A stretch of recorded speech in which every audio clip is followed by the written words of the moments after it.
In this part, I want to present some important facts on constitutional experiments under the British Crown 1857 to 1947. You have seen in the previous part that under the British Crown there were several acts like Government of India Act 1858, Indian Council Act 1861, Indian Council Act 1892, Indian Council Act 1909 or Parliamentary Reform, Indian Council Act 1919 or Montagu-Chelmsford Reforms, and Government of India Act 1935. So now I am going to present some important facts of those acts. Government of India Act of 1858. This significant act was enacted in the wake of the revolt of 1857, also known as the First War of Independence or the Sepoy Mutiny. The act, known as the Act for the Good Government of India, abolished the East India Company and transferred the powers of government, territories and revenues to the British Crown. It provided that India henceforth was to be governed by and in the name of Her Majesty. It changed the designation of the Governor-General of India to the Viceroy of India. Viceroy was the direct representative of the British Crown in India. Lord Canning thus became the first Viceroy of India. It ended the system of double government by abolishing the Board of Control and the Court of Directors. It created a new office, Secretary of State for India, vested with complete authority and control over Indian administration. The Secretary of State was a member of the British Cabinet and was responsible ultimately to the British Parliament. It established a 15-member Council of India to assist the Secretary of State for India. The Council was an advisory body. The Secretary of State was made the chairman of the Council. The Act of 1858 was however largely confined to the improvement of the administrative machinery by which the Indian government has to be supervised and controlled in England.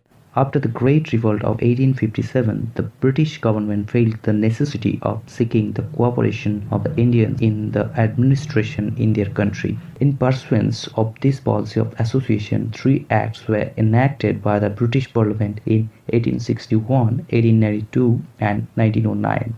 The Indian Council Act of 1861 is an important landmark in the constitutional and political history in India.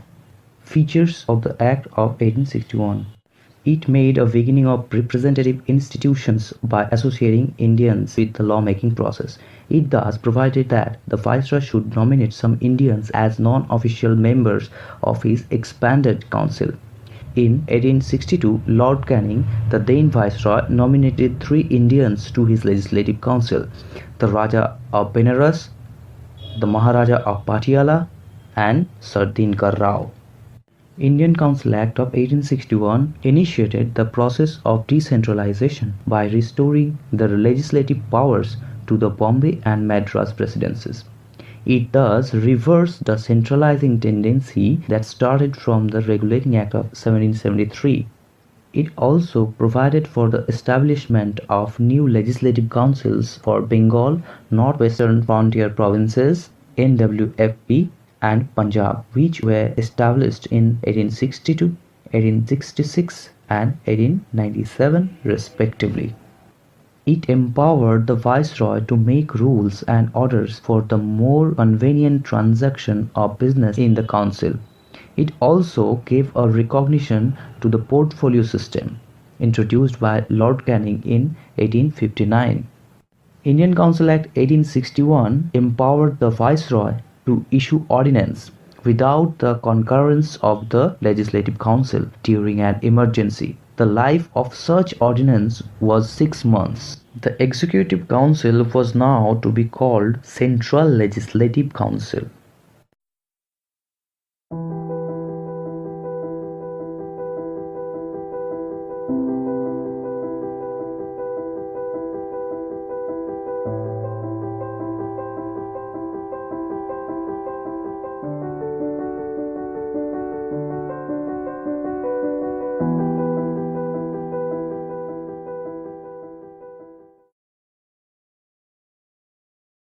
Indian Council Act 1892. It increased the number of additional non-official members in the central and provincial legislative councils, but maintained the official majority in them. The non-official members of the provincial councils were to be nominated by certain local bodies such as universities, district boards, municipalities. Indian leaders like G.K. Gokhale, Ashutosh Mukherjee, Rash Bihari Bose and S.N. Banerjee found their way in the Legislative Council. The councils were to have the powers to discuss the annual statement of revenue and expenditure and of addressing questions to the executive. They could also put questions within certain limits to the government on matters of public interest after giving 6 days' notice. Indian Council Act 1909 or Morley-Minto reforms. Morley was the Secretary of State while Minto was the Indian Viceroy. The number of the members in Central Legislative Council was raised from 16 to 60. The number of the members in the Provincial Legislative Council was not uniform. It retained official majority in the Central Legislative Council but allowed the Provincial Legislative Councils to have non-official majority.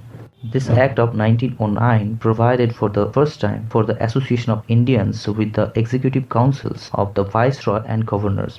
Satyendra Prasad Sinha became the first Indian to join the Viceroy's executive council. He was appointed as the law member. It introduced a system of communal representation for Muslims by accepting the concept of separate electorate. Under these, the Muslim members were to be elected only by the Muslim voters. Thus, the Act legalized communalism and Lord Minto came to be known as the father of the communal electorate. The Government of India Act 1919 or Montagu-Chelmsford reforms. On August 20, 1917, the British government declared for the first time that its objective was the gradual introduction of responsible government in India. The Government of India Act of 1919 was thus enacted, which came into force in 1921. This act, also known as Montagu-Chelmsford reforms. Montagu was the Secretary of State for India and Lord Chelmsford was the Viceroy of India. Government of India Act 1919 relaxed the central control over the provinces by demarcating and separating the central and the provincial subjects. The central and provincial legislatures were authorized to make laws on their respective list of the subject. However, the structure of the government continued to be centralized and unitary. This act further divided the provincial subjects into two parts, transferred and reserved. The transferred subjects were to be administered by the governor with the aid of ministers responsible to the Legislative Council.